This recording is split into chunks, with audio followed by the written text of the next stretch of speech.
Ladies and gentlemen, welcome back to the CSTV. I'm your host, Kathleen Galjeto, Madam CS, and this is The Striker. Stay tuned and have it true and true. Now, ladies and gentlemen, if today we were to go on polls and we have the following, Ruto, Raila Odinga, and Fred Okengo Matiang'i, who will you vote for? And why?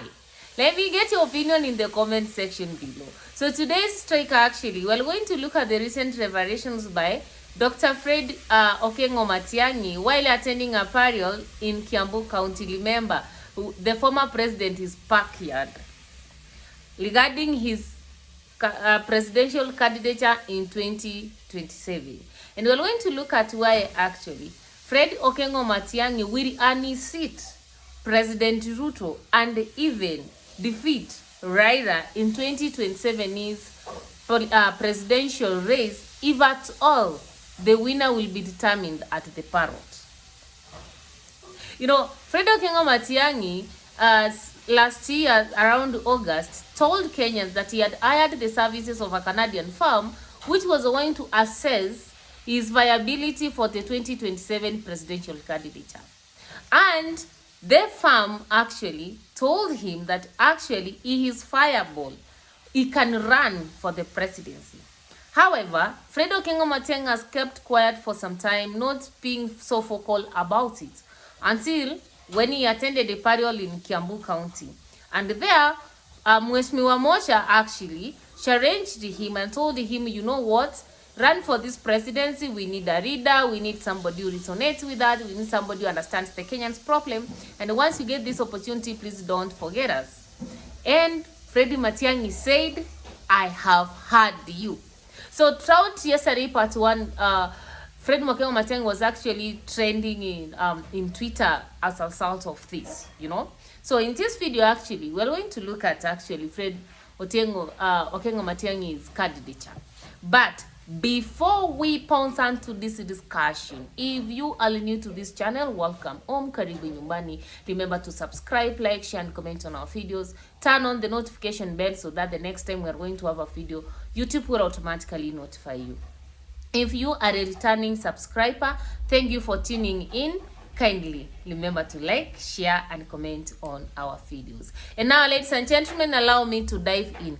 If there's somebody actually is giving Ruto a nightmare and any other aspiring presidential candidate for 2027 elections in Kenya, is Fred Okengo Matiang'i Daktari.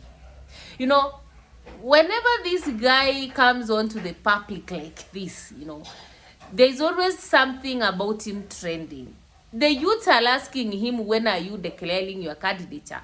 People are singing in Twitter, Fred Okengo for president. Yet himself, he had not spoken about it. Now, if there's somebody now Ruto is so much worried about, is Fred Okengo Matiang'i. The last time Fred said that he's ready for presidency, you remember what happened. 2 days later, a case had been filed about him, I don't know, embezzling money that was supposed to be given to the refugees in Nyamira County. And then the case went silent. Now that he has not spoken, we cannot hear much about it. Now, the other day, he attended a burial in Kiambu, and they told the people that he had heard them concerning that situation or concerning the presidency, etc. Whether Ruto is going again to, or the government is going to go after him on one or two things, in this video today, we are going to look at why Fred Matiang'i will unseat President Ruto and defeat Raila at the ballot. These are my reasons. Number one, Kenyans are out for somebody who is new blood. If we look at Fred Okengo Matiang'i, he was a lecturer at Nairobi, then he became a CS, and then now he wants to run for presidency. So when you look at the other people who are actually fighting for this position, except Okiya Omtata, the likes of Kalonzo Musyoka, they have been in the system. Wachakoya last year was the last elections, it was somebody's project. You know, the people who are expressing presidential positions for 2027 have been in the system for a long time, and the Kenyans don't want to hear anything to do with that. So Fred Okengo Matiang'i Daktari is is a viable candidate to bring that a new blood. And I'm saying somebody could talk about the likes of Omorara Kebaso, but the question of experience and comes in. But Fred Okengo Matiang'i, having even served the Minister of Interior, the Minister of Education, could maybe learn the country more better from a new perspective than the likes of Baba and Ruto. Number two, it is about the fact that there are political realignments. The kind of political alignment that you do determines your presidential your success.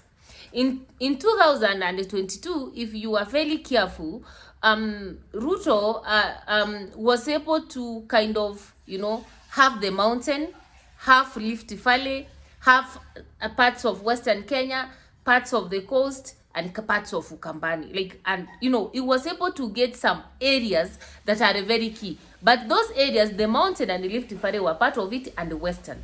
And now when you look at President Ruto, it's like he doesn't need the western part, the mountain part. He's so focused about the western and Nyanza, which actually is not assured that they will support him, because already western is singing in Atembea. Nyanza, if Baba will be at the paros, they will never support Ruto at all. And the mountain has an issue with Ruto. So right now, if Fred Matiang'i capitalizes on the mountain, and of course he made that declaration when he was at the mountain, and remember in 2022 he was supporting Jubilee and Jubilee from the mountain, and he gets the support of Gusii region and some parts of the western side. So in this case, if Fred Matiang'i gets the support of the likes of Gachagua in the mountain, and then he gets some aspects from Natembeya in the western side of Kenya, and then Kalonzo bites a humble pie and supports Fred Matiang'i for president, and then he takes the deputy president, they will be able to get the eastern side. And because of that, they are likely to beat Ruto very early in the morning. Number three, it has to do with Fred Matiang'i's track record. This guy is acceptable by literally everybody. When he was in the Ministry of Education, he delivered. Especially right now when Kenya is so much concerned and worried about the way the Kenyan education system is going. CPC is there. We don't know where we are heading to. People are just there. You just wake up and imagine tomorrow you will get news about it, Some schools don't have grade 9 classrooms. You understand? If it was Freddy Matiang'i, who was the Minister of Education right now, people could not be asking about those classes. And me, you knows that. If it was Fred Matiang'i, who was the Minister of Education, this examination results that what delayed. And then all of a sudden we see some funny figures couldn't be the same. Remember, it's during the era of Fred Matiang'i that we only had 141 A's in this country. And the university education system got some form of realignment. You understand? We were able to see people with C+ at the universities genuinely. There was that, even the funding was making sense. So right now, when people are very frustrated about the Kenyan education system, they will always remember Akil Freddy Matiang'i. So it's somebody who is actually accepted, and his track record speaks. He's authoritative. He does things and he achieves. And then another thing, actually, it has to do with actually the referendum by CS Muturi. The CS Public Service came out and spoke about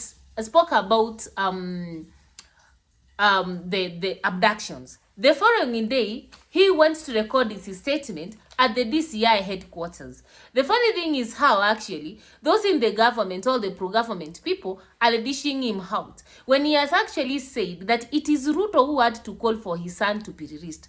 But in his statement, he ended up implicating everything, because it came out clear that actually the person who is behind the abductions in this country, it has to do with the president, the NISPOs, the police, all those things. So literally, what has been denied initially, that the police is not involved, the government agencies is not involved, CS Muturi brought it out. So this has made even Kenyans more bitter. They will not even trust Ruto anymore and his allies. You understand? So literally, the Kenya Kwanza regime has gone again down in terms of popularity. And because of that, anybody who stands up and who is not aligned to Ruto's regime will definitely do what? Will definitely win. And that's why somebody like Ipaba getting the support of Kenyans in 2027 is going to be somehow difficult. Why? He has already worked with Ruto. Is in the broad-based government that is characterized with taxes, abductions, not listen to the normal citizen, etc. So literally, in this case, Freddie Matiang'i beats Baba 10-0 because at least for him, he has not gone to bed with the government. And finally, it has to do with Ruto's allies. Ruto's allies are here outside there, threatening everybody. And people are quiet, the president's not talking about anything about it. He's not saying anything about it. So I think Kenyans are tired. And if Freddie Matiang'i actually stands for president in 2027, he is the man to take the medal home. My opinions though, what are your opinions? If you were to find these candidates in the presidential ballot, who would you take? Ruto, Raila, and Matiang'i? Let me get it in the comment section below. And yeah, see you next time.